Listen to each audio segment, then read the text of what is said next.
Welcome, everybody, to another episode of Your Spiritual Journey.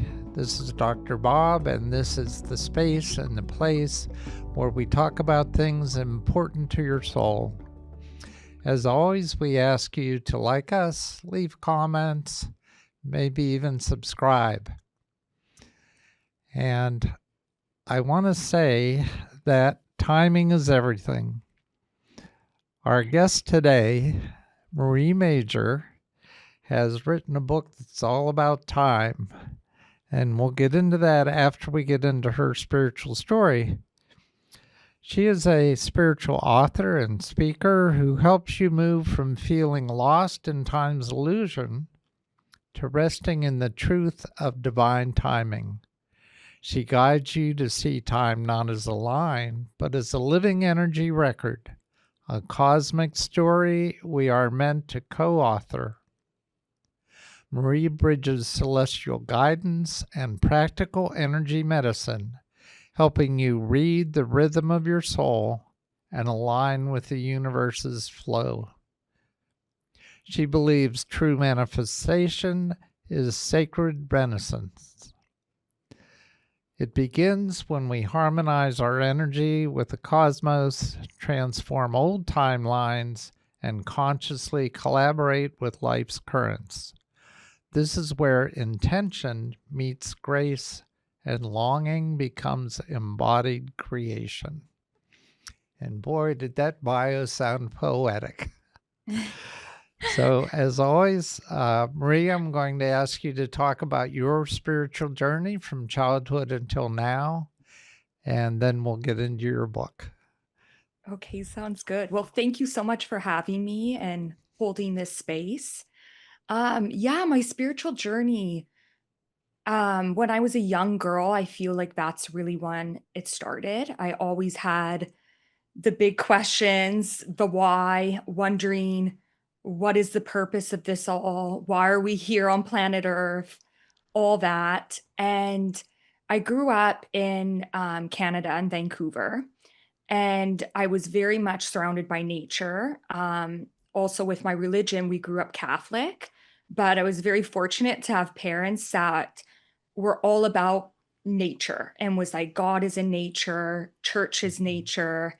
So we spent a lot of time by the water, by the mountains, in the forest. So that really opened the connection to spirituality for me.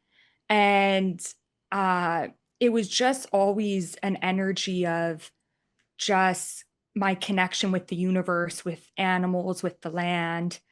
And I always was just wondering and had those big questions. And that's kind of how I got into my spiritual journey as a young girl. And then when I was a teenager, I kind of went through a stage where you kind of forget. I was a little bit depressed. I was getting into anxiety and I had a lot of those emotions.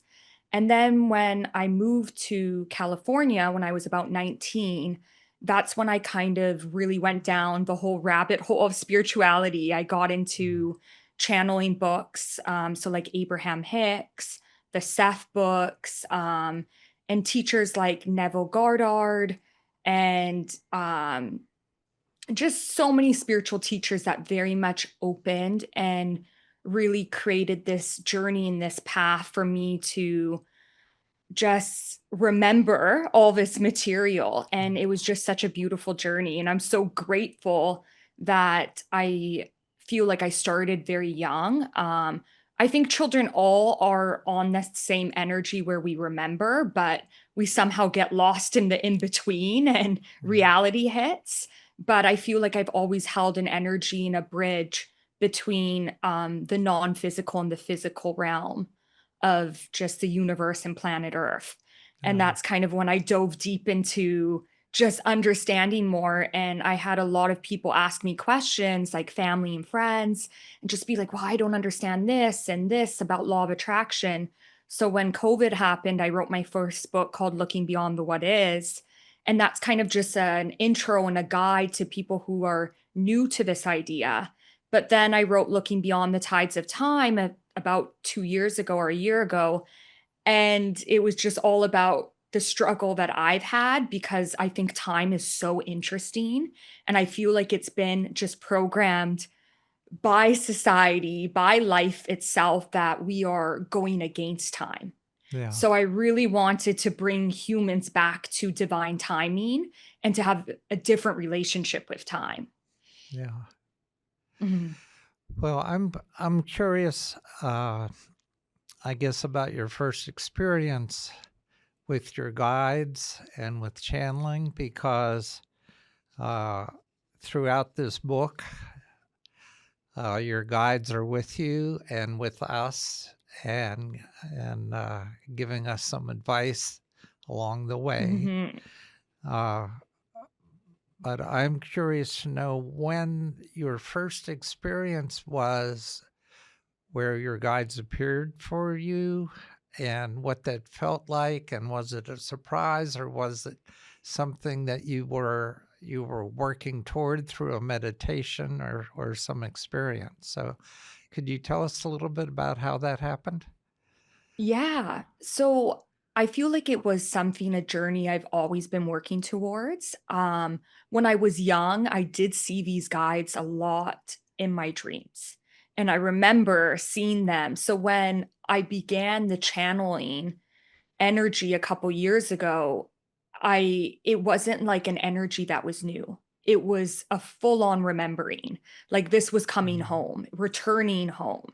So, but I got into it because my mentor who taught me how to read the Akashic records, and she was like my reader. So about 5 years ago, I started getting readings from her, and just everything she was saying just aligned with past lives I had in Egypt and Lemuria times, Atlantis times I've seen in my dreams, that I've even carried emotions and pain in my physical body. So Mhm. I was just like doing a lot of sessions with her, and then I started taking her course, which was all explaining and guiding you through how to open the Akashic records yourself, how to read energy. And so I started playing around and just meditating and setting the intention to channel, to connect with my guides. Because I've been meditating for about 15 years, but it's not since like maybe about 5 years ago that is when I really connected with my guides and allowed the channel to happen. But it was a very out of body experience. And when Yeah. I do channel, I have to record myself because I really don't remember. And right now, I think still though, throughout the day, I think anyone can channel first off. Like everybody has the ability to channel, tap into their own guides. And I'm slowly going throughout my day where I feel like I get little guides and invitations, which I feel like everybody does. Like the universe is speaking to you, your guides are always speaking to you. But to sit down, set the intention to channel, it was a very interesting experience. And to write my book, I had to record myself and then listen back and type Yeah. it out because I wouldn't remember. But I just asked them to give very just simple dialogue for people, and also very just peaceful messages of how Uh-huh. people can be peaceful with time and have a different understanding. And just I wanted it to be kind of an opening to each chapter where someone else could connect and feel the comfort and love that I Yeah. felt when I tapped into my guides. Yeah. Mhm. I'm I've done some work with the Akashic records through people doing those things for me. I haven't tapped into them myself, but I know that some of the work that I've done with past lives have helped me figure out where I've had blockages and some Mhm. issues, and then being able to resolve those issues. Uh, Mhm. so I'm curious to know, like, often some of our issues are connected to something that happened in a past life. And then there's a process, I understand, where you can cut the cord from that Mhm. past life, Yeah. from that trauma. Yeah. So have you gone through that process where you've been able to cut the cord from past traumas? Yeah, actually, I have cut a few cords, and it's great, but it's also, when I really invite people when they decide to cut a cord or cut any ties, that they transmute it in a way with intention, and you choose how you want to transmute the energy, because it's still energy that's lingering. So even if you cut it, there's still energy in the Uh-huh. ethers and the cosmos. So I think it's really important to set the intention where you want that energy to be, or maybe what core lesson did you kind of learn from that cord, and how can you weave it into this timeline where it can help you and guide you. So that's how I feel. And yeah, just to piggyback off what you said, I think it is so important that people do understand their past lives, and just the past in general, because we can actually heal it. We can bring a light, we can bring a new lens, how we look at things, even in this timeline. So that's why the whole thing about time, it's so interesting, because we kind of have been taught to, oh, the past is the past, the future's kind of far away, just be in the present. Where I think, yes, you should be in the present, but there's so much power in the past and so much power in the future. And it's about weaving these timelines and kind of understanding it, because time is a spiral and it is always evolving and expanding. And I look at time as a spiral, and a kind of a spiral staircase, but every new level we are on, we are looking at it from a higher point of view and a different type of lens. So many humans sometimes are going through this spiral, and then they meet there and they kind of feel this stuck energy. So when you understand what has happened in the so-called past, you kind of can understand and see things from a bigger point of view, like a bigger picture, Yeah. if that makes sense. Yeah. Well, the difficult concept, one of the difficult concepts around time for a lot of people is that there's often that sense that, okay, everything that's ever happened and will happen is all happening now. Mhm. Yes. So when we talk about the now Yeah, and living in the now, we're also living in the past and the future. exactly.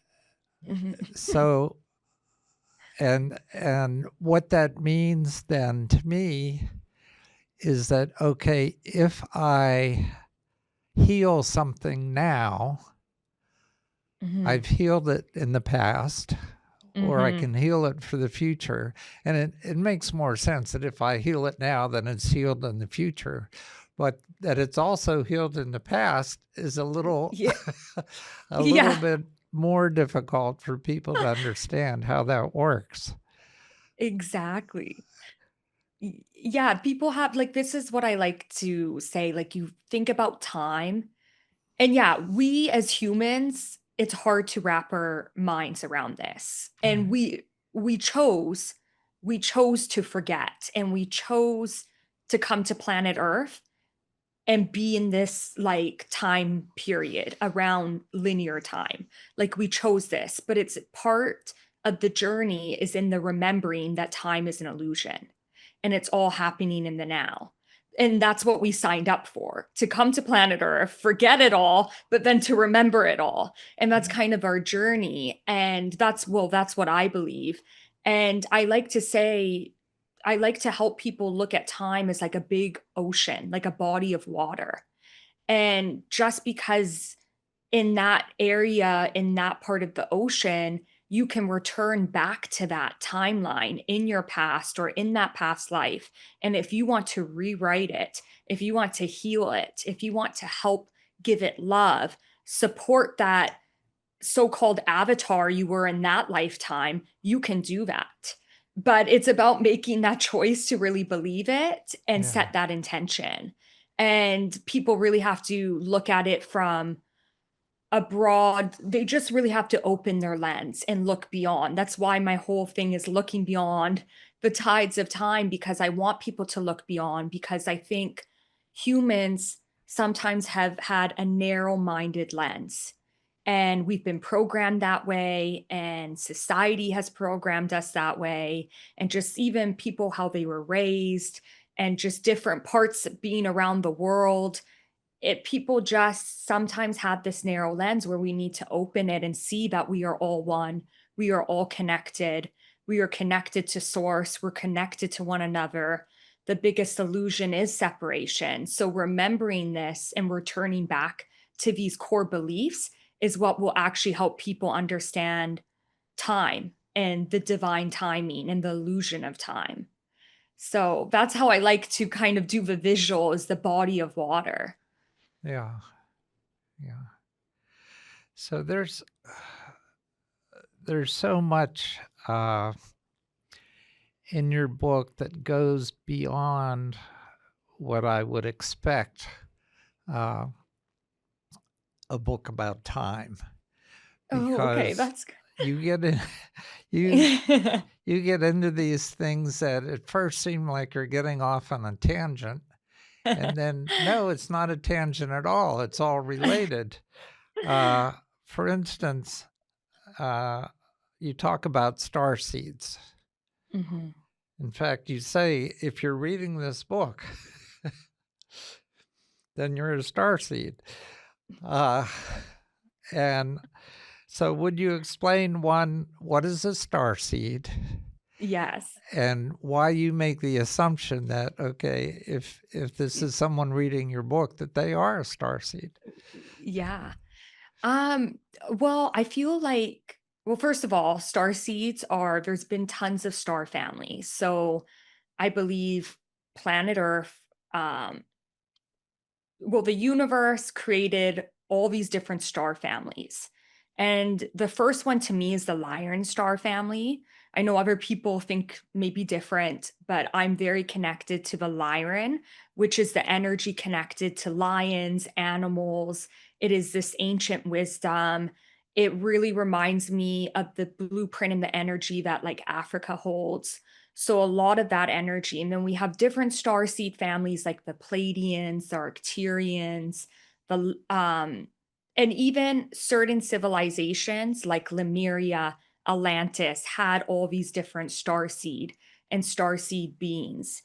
And when I wrote this book, I was very much channeling into the Palladian energy and also different star seed families. But I do feel like anyone on hum on planet Earth right now holds some sort of star seed energy in them. And I know some people might disagree with that, but I think everybody on planet Earth right now is holding some sort of fraction from a certain starseed family. And certain humans can have many starseed lineages in them, and some humans are more earthly bound, where they're just kind of been human for centuries and their soul just keeps returning back to this linear time on planet Earth. But I still believe even those earthly um, beings hold some sort of starseed energy. So I just feel like no matter what, we are made up of cosmos, the eons, the universe. It's all connected. And I know I go Mhm. off and I'm always going down the rabbit hole. And even in my YouTube videos, I'm like, oh, I need to stay on track. But it's just wild because it's like, no, everything is connected. Like Yeah. I'm just being pulled and I need to follow that. So I do feel like anybody who picks up the book is a soul that's wanting to remember. It's being called to this, even if they don't believe this. Because I have people who always like are trying to battle what I say and Yeah. they don't agree with me. And I hold so much respect and I honor people. And I'm not saying I never say that I'm right. These are just my beliefs. This is what I've received. This is what I've seen in my meditation. This is what I've even believed since a young girl. So I've just kind of moved with that energy, and I just think star seeds are just an energy of they hold a blueprint of the remembering. And star seeds are here to help us. They're here to guide us, and I feel like just most of us on planet Earth hold a thread of that from Mhm. Some sort of starseed family. Yeah. So speaking of threads, Mhm. uh, there's a concept that's known as an oversoul, Mhm. and this is another concept that often people have difficulty with. Mhm. The sense that, okay, I'm here as a soul in a body, Mhm. Yes. but that's just part of my soul.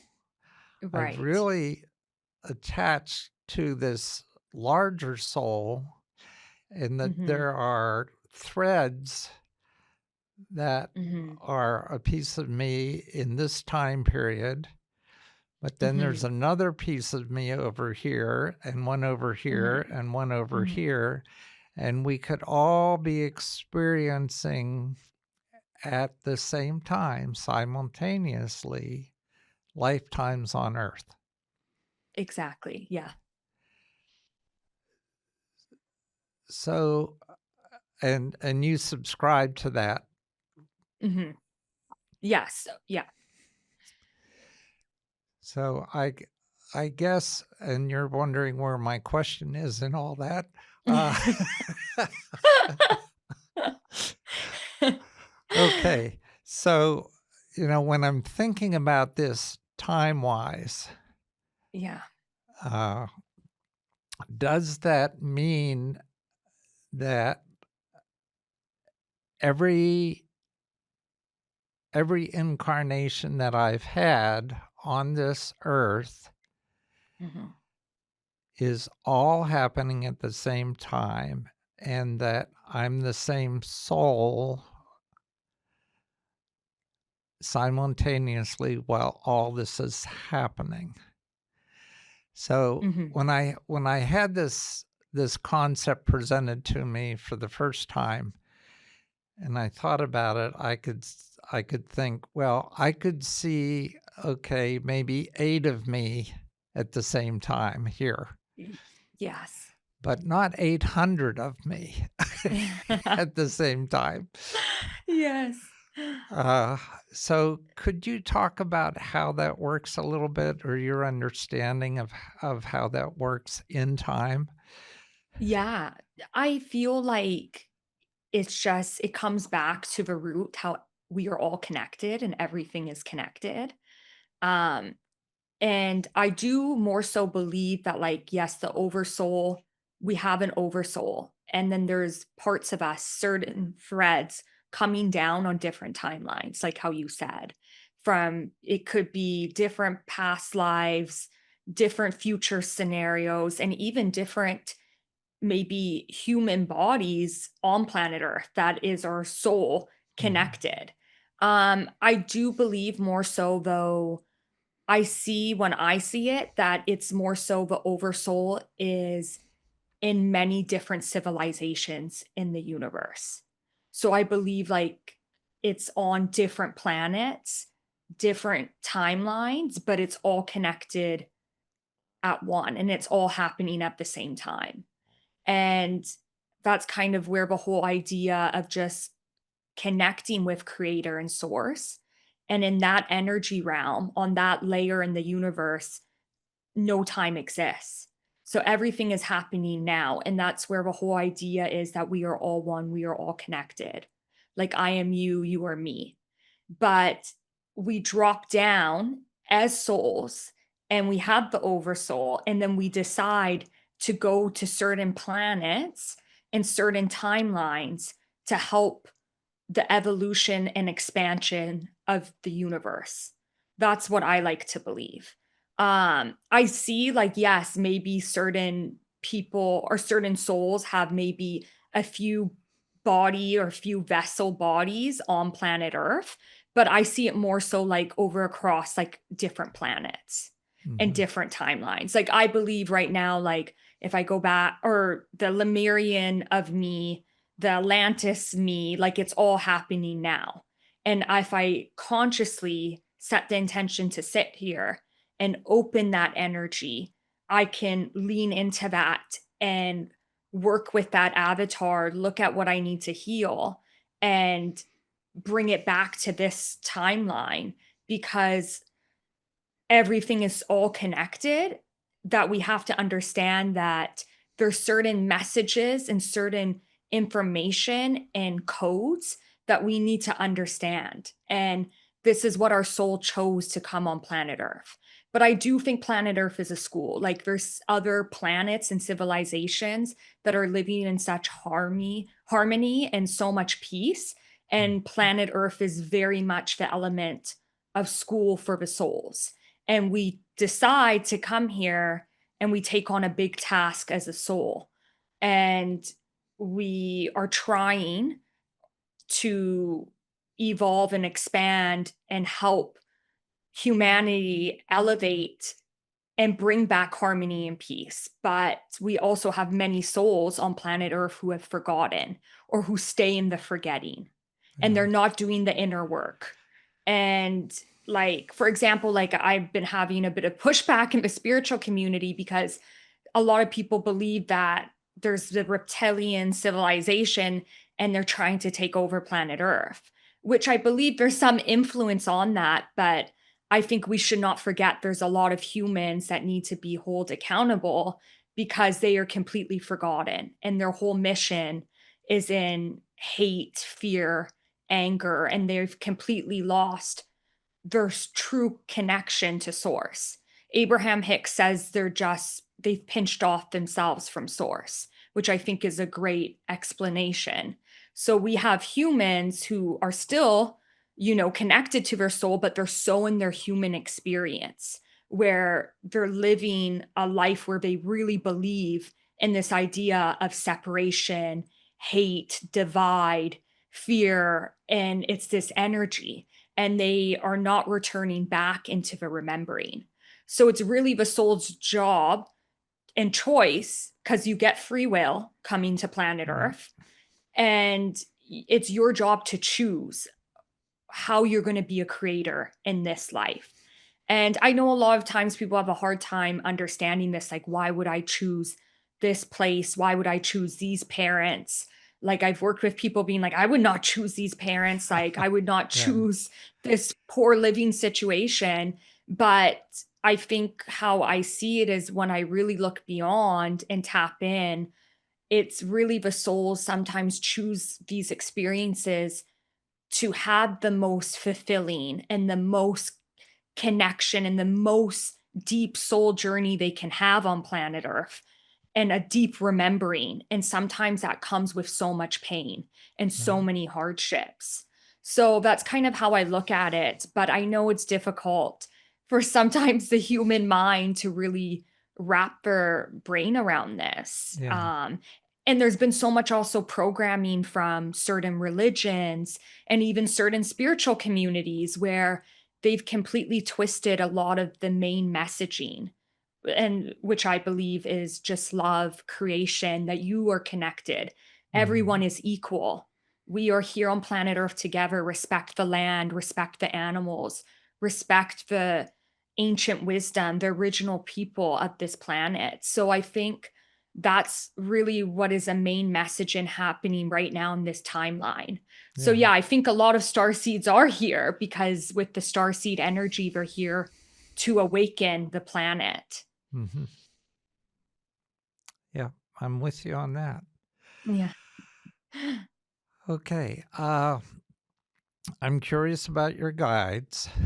Uh, now I've had people help me identify my guides, and I've got 5 archangels and Mother Mary and Mary Magdalene.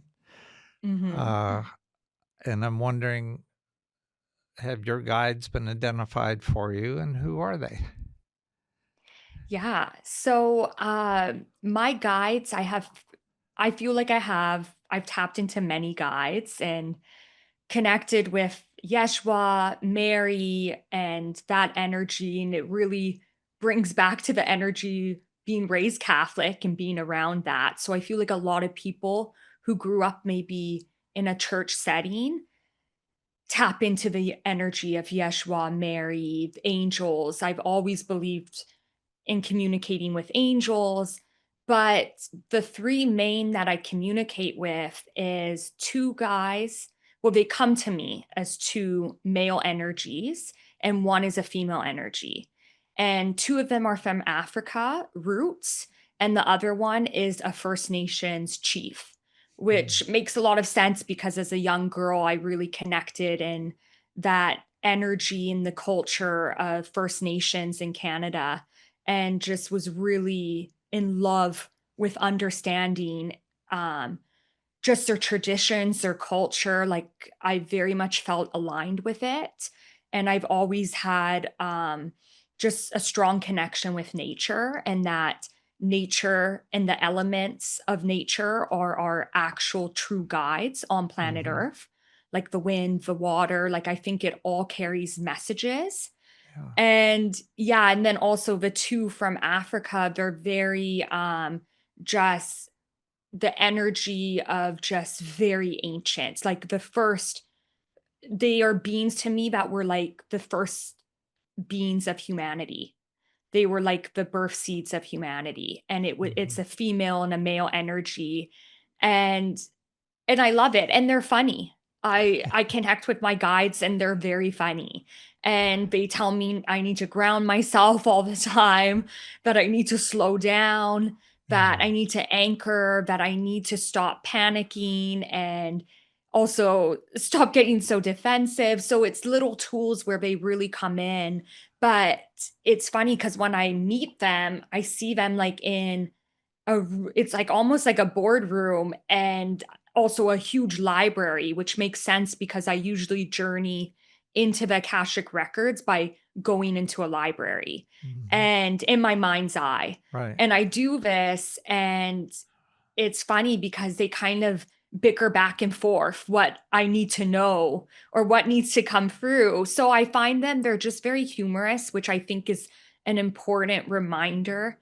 that to bring humor into the spiritual realm is important Mhm. because, life is so serious, but how can we find those moments of connection and humor and harmony and love um, in this world? So I think it's just important, and it's a great reminder of just bringing it back to this lighter energy that they carry. Yeah. Mhm. Yeah, there's a reason why I wanted to go off on these tangents and into this realm, because when people look at the title of your book, they may they may form a certain sense of, well, I understand time enough. I don't Yeah. I don't need to read anything more about time. But there Right. is so much to your book, uh, Thank you. and even your statement that magic and miracles are for you. Mhm. I Mhm. mean, that means so much to a reader to say, "Oh, Mhm. I thought that was just for other people. That's not for me." Mhm. But to live in a world where magic and miracles happen on a daily basis, and then to Mhm. be able to tune into those and say, Mhm. "Oh, those synchronicities, those are for me." That's Mhm. that's the Exactly. universe talking to me. Uh, Exactly. or to say to yourself when you get up in the morning, what Mhm. vibration do I want to tune into today? Yes. To just say, that's a choice. Yeah. Do Yeah. I want to be happy today? Do I want to be sad? Do I want to be regretful? I can just choose whatever vibration, and that'll be Exactly. my day. Exactly. I always say it really comes down to attitude Yeah, and, the energy. What energy are you embodying? What is your vibration? Because this universe is everything is energy. So I think it's just so important. And I remember why I wanted to put that in for the book is because growing up, I heard a lot of people, especially adults, say, "Oh, your life can change in a blink of an eye," but it was from a negative Yeah. statement. Uh-huh. And you would hear this statement because people were having cancer, dying, losing and I understood, like, yes, this statement is so true. Everything can change in a blink of an eye. But then I always had a thought pattern where we need to change that, where your life can change for the better in a blink of an eye. Right. And if people actually program their minds and their subconscious mind to change that, they will see that the universe will mirror it back to them. But unfortunately, a lot of us in society and just how we grew up is we were programmed from family members, teachers, other people, what we saw on TV, and that was all held in the subconscious mind Yeah. and it stays there. So this is why it's so important to do the healing work, to do the inner work, to be on this spiritual journey because you are actually taking your power back. And not to say anything bad about teachers or parents or other people's stuff, but it was their stuff. It was their fear. It was their forgetting. And Mhm. it wasn't meant to be yours. So I'm trying to really open people back up to the idea that the power is within you. So choose your thoughts like wisely, choose your energy wisely and try to really embody a positive attitude and then when life is hard, understand, lean on people, try to heal, try to understand and don't suppress these emotions. So I think it's just an important thing of what we train our mind and our subconscious mind. Right. Mhm. In your last chapter, you talk about the conscious mind being the captain of the ship and the subconscious being the crew. Would you talk a little bit about that and what that means Yeah. for us? Yeah, so that's from the writer Joseph Murphy, who wrote the book The Power of the Subconscious Mind. If anyone should go get that book, it's amazing. It's life-changing. It really I forget what year, maybe it came out in the 60s or the 50s, but that book is just an unbelievable book. And he pretty much tells you how you need to allow your conscious mind as the captain and you have this whole crew, like these crew members are your subconscious mind. So they're here Mhm. to help you, but they need your direction and order. So you have to train and tell your subconscious mind, okay, this is how I'm going to feel. This is what I'm going to do. So this is the whole idea of mantras, positive thinking, affirmations. But a lot of Mhm. people will do it and they don't embody though the energy of it or they don't believe it. So you have to train your subconscious mind and say a statement like divine timing is always on my side. But if you don't believe that, it's not going to work for you. So you Yeah. have to also find statements that you believe or generally believe and you train it and you tell and even I always say, like, before you go to sleep at night or when you wake up in the morning, because the subconscious mind is aware of the whole time you are sleeping. So, Mhm. saying these thoughts and telling your subconscious mind how you want to feel, how you want to sleep that night. Like, I want to feel restful. Guide me into a deep, restful sleep tonight. Give me dreams of love. Give me dreams of guidance and you are paving the way for that. So then the energy can take that on because we have to keep in mind that the reason why we're thinking maybe negative thoughts it's because we've built momentum around those thoughts so our mind can grab it easier or our subconscious is feeding it easier. So when Joseph Murphy says actually no, let the captain be the conscious mind, it's when you're actually making sure you are directly thinking the thoughts you want to think. So you're not letting it run wild, your mind. You're Yeah. actually feeding the thoughts that you want to think. But a lot of people don't wake up thinking, oh, today's going to be such a great day. So beautiful. Most people think, "Oh, I have to get to work. Will there be a lot of traffic? Oh, I need to eat something. Oh, not another morning, not another 9 to 5." So we get into this rhythm where we're now on this, like, autopilot mode, and we have to really be conscious and return back to, "No, I am the creator. I have the power. I'm connected to the divine. I control this energy. I'm a creator." Yeah. Mhm. Yeah, that's a great thought. Uh, Advice that I was given a while back in terms of health is I talk to my subconscious mind as I'm falling asleep Yes. and just say, okay, while I'm asleep, you're going to renew and restore and Mm. regenerate every cell in my body Yes. because your cells are constantly dying and constantly Mhm. creating new cells. And Mhm. I want to encourage that process.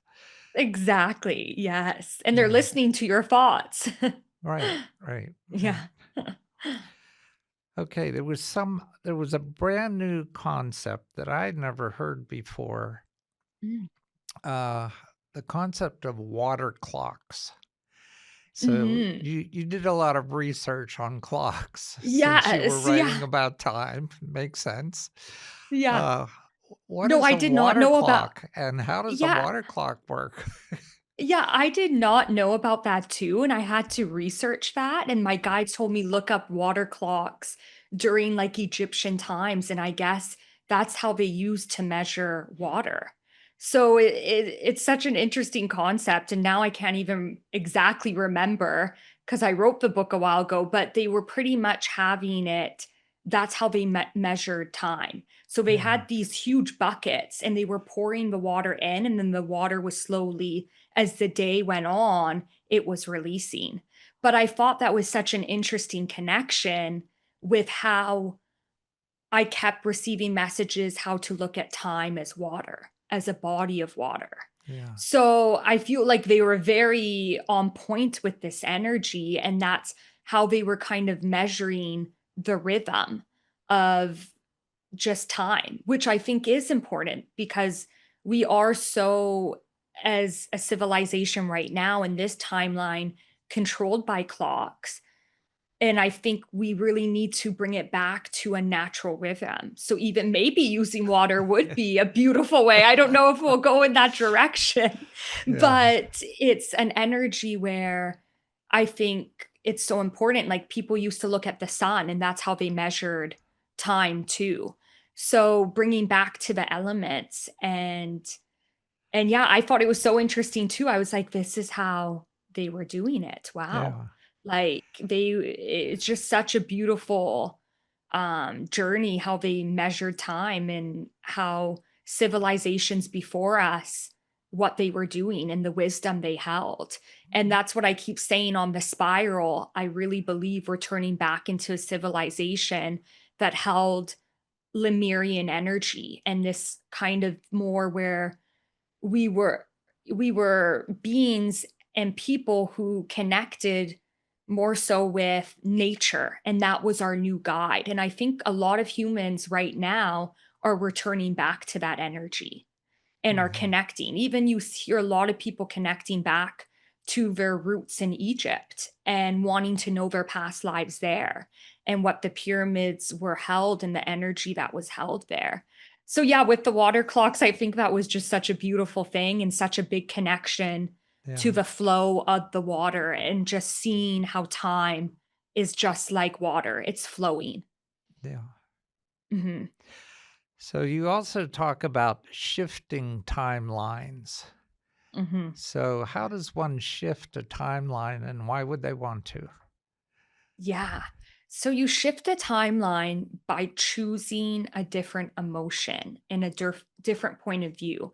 So let's say, like, you were having a bad day, you're not wanting to go to work and you don't like your job, but then maybe that night you watch a podcast, you read a book, you hear something from someone, or you meditate and have a great meditation. The Yeah. next day you go in with a different attitude. That's how you shift a new timeline. So it's kind of picking like love over fear, like fear or joy over anxiety. So choosing a different emotion and then actually embodying it, you are shifting a new timeline. You are now returning into the timeline that is more connected to your soul's path. So instead of being in that energy of kind of the stuck energy.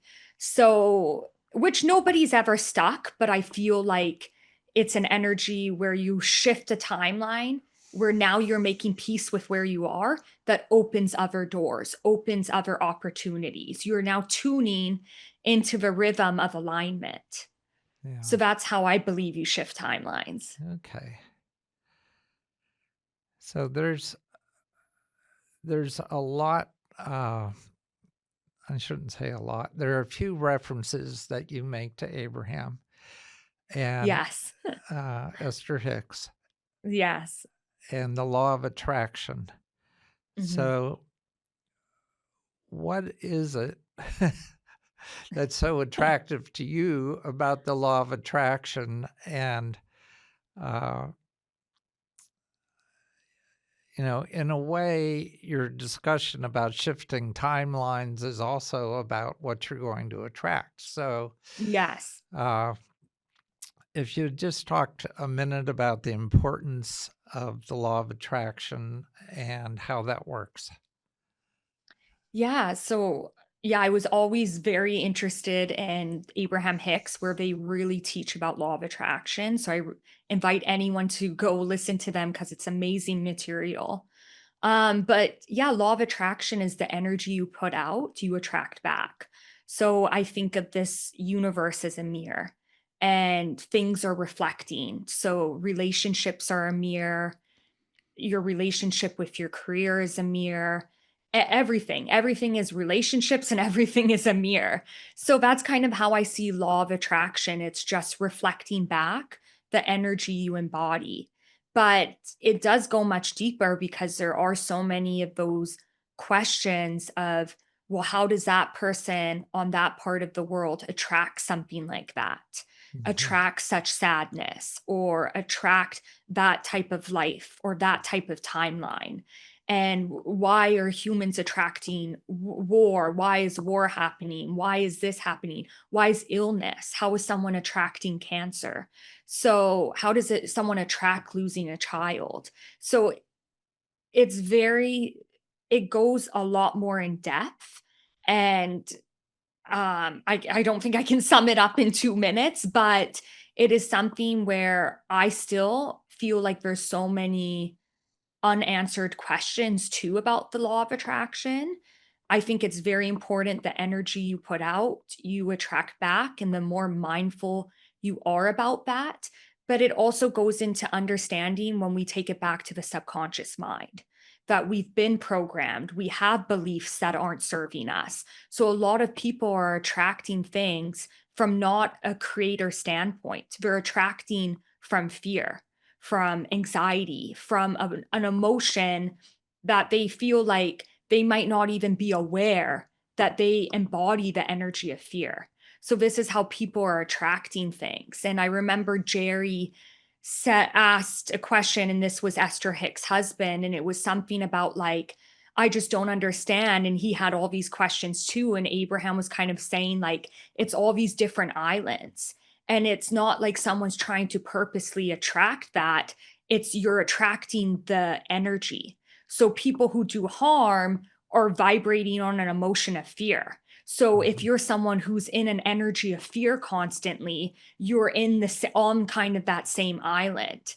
And I recently received a message because I was like, I don't understand how people in the spiritual community right now can look away from the war and what's happening on other parts of the world and what has been happening for centuries and the racism in this world and how our spiritual teachers, not all, because some are holding light, some are holding prayers, but there is an energy in even certain religions that are saying things that are just like turning away and not holding the space or the passion or compassion for what's happening around the world, which was very much upsetting me. And I received the message like these leaders and people who have war or inflicting war, they're coming from a place of forgetting. They've forgotten their connection to their soul, to their oversoul, to their source. And in that forgetting, they're in this lower vibrational frequency. And people who consciously decide to look away are in the energy of forgetting. So you're now in that lower vibrational state, like those people. And these can be good people, and are spiritual people, but when you choose to look away, I feel like you're lowering your energy into the frequency of forgetting. So I think that's just very mindful and important going forward, especially being in the spiritual community, that people need to be mindful and hold space and speak about what is happening, and that we are all connected and we need to bring peace and harmony and love and oneness back to planet Earth. And I think this is just such an important mission and message that needs to come from all of us. So that's where I see kind of law of attraction, but I still don't have all the answers. And I also receive messages that I don't need all the answers. Yeah. So, and I think that's an important thing. I think true wisdom is always asking the questions. Yeah. Yeah. I was recently working with a book that's by Barbara With, which Mm, channels Einstein, mm, and he talks very much about even being in afterlife and having the perspective from mhm. the afterlife and all the knowledge that he has and what he can see. Still, so much of it is a mystery, Yes. and that Mhm. nobody has all the answers. And Yeah, exactly. and part of, I guess, part of the magic is that it's in the mystery. And Yes, so just exactly. some of those things you have to let be mysterious. Exactly. Okay. I'm also curious. You've written book one, Looking Beyond What If, book What two, is, yeah. Looking Beyond the Tides of Time. Mhm. So what's book three gonna be? Are you working on that? Yeah, I'm not working on it right now, but I do want the 3rd book to be called Just Looking Beyond, I think. Oh, I okay. might change that, so don't quote me, but I Okay. think it's gonna be really our connection to, creator, to source, Uh-huh. to the universe and all of us together, and just kind of an energy of consciousness, oneness, and how we can connect and align with that on a deeper level. Yeah. So, yeah, and I have a few books, like, I do wanna start writing because I just got into the energy of star seeds, or not star seeds, sorry, stargates and grid work, which I'm still very new to these concepts, but it's something I've kind of been channeling and tapping into this energy, and I'm very called to it. So I think I might start a collection on Hmm. that too. So, and I do also write children's books on meditation and just love and connection. Oh, okay. Mhm. So people can tap into your children's books as well as these books on your website. Yes. So Yes. do you want to Yes. mention your website address? Yeah, so it's mariemajor.love. How difficult is that? Marie Major Right? dot love. Okay. Yes, yeah. I was happy with that. I was like, "Oh, no one took this." It was meant to be. Okay. Well, at this point in every interview, uh, before we close, I give the guest an opportunity to leave the audience with a few words of wisdom. You've thrown a whole lot of them out already, but this Thank is you. your chance with this particular group of people to leave them with whatever message you'd like. Yeah. Oh, I love that. Well, I would want to first say you are all right on time and you are all in divine timing. It's never too late. Um, Trust in your timing, trust in your journey, trust your soul, trust your guides, trust this, journey, this crazy so-called life. And yeah, I think just allowing yourself to believe in timing and to believe in divine timing of just the beauty of it and that it's actually your friend and it's not something that has to be against you, and to change your relationship with time. And yes, so much in the spiritual community, I always say time is an illusion, but we as humans have it all around us. So, how can we change our relationship with time? And I think the best way is to begin to fall in love with it, because moving through time and the different seasons we go through in life and the different cycles of nature and how we move in our journey through the spiral of time is just such a beautiful poetic energy, and we are the artists behind it. So when you can begin to give yourself the permission to love your timing and make peace with where you are, I think that opens up everything. So, and the new thing that I've been learning too is patience is the new name. It's the name of the game, and patience is key. And that is something I just want to leave with people because that's something I'm trying to learn. And I think it's just important right now. Patience is everything, and just Yeah. trust in that. Okay, thank you for those words. Yes. So, Thank audience, you. as always, take whatever resonates with you and incorporate it into your life, and put the rest on the shelf until you're ready to deal with it. And until next time, this has been your spiritual journey.